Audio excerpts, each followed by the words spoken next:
game that's not a great game, but it's a good game. Castaways. The bar is low. Okay, my number Not nine. an expensive game, but a cheap game. My number nine, probably not on your list because you were just talking about the company earlier.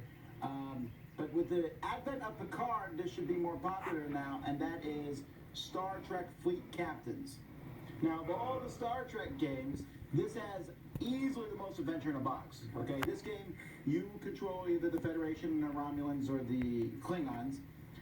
Then